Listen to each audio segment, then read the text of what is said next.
एक बहन ने एक मसला पूछा कि मैं घर में एतकाफ़ बैठना चाहती हूँ, तो उसकी क्या तरीक़ेकार है। उसका तरीक़ेकार बिल्कुल वाज़ेह है कि अगर कोई मेरी बहन एतकाफ़ बैठना चाहती है तो घर का एक कोना, एक कमरा चाहे मुख्तस कर लेकर, घर में कमरे बहुत ज़्यादा है, एक कमरा मुख्तस कर लिया जाए कि मैंने इसमें कमरे में एतकाफ़ बैठना है, और उसको बैत मस्जिद का नाम दे दिया जाए। और इसमें का ये जिस तरह बाकी हम मस्जिद की जगह मुख्तस करते हैं, उसका बिल्कुल ये इस तरह हुक्म नहीं है कि अगर उसको बैत मस्जिद करार दे दिया तो अब बिल्कुल वो हो गई, मस्जिद ही हो गई, और उसकी बाकी शराइत जिस तरह मस्जिद की तरह होती है उस तरह ही होंगी। ऐसी बात नहीं है, ये सिर्फ एक बैठने का एक उलमा कराम ने तरीका बयान किया है। फिर दूसरा ये है कि उसमें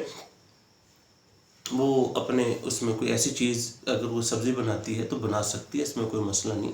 और उसमें बैठकर कुरान पाक की तिलावत करे। लेकिन ये कि उस बैत मस्जिद में, यानी जो कमरा या एक ख़ास जगह अगर जो मुख्तस की है, उससे बिला ज़रूरत अगर वो बाहर निकलेगी या बाहर जाएगी तो उसका एतिकाफ़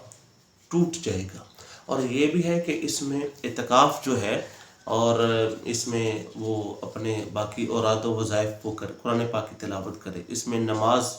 जो है न फ़राइज़ नमाज अदा करे, इसमें नवाफिल अदा करे, तो बैत मस्जिद की नीयत करनी पड़ेगी और उसमें वो एतिकाफ़ कर सकती है। आप इस तरह की मज़ीद वीडियो सुनने और देखने के लिए आवाज़ हक़ मोहम्मद अदीम कादरी के साथ चैनल सब्सक्राइब करें, ताकि आप तक इस तरह की इल्मी दीनी वीडियो पहुँच सके।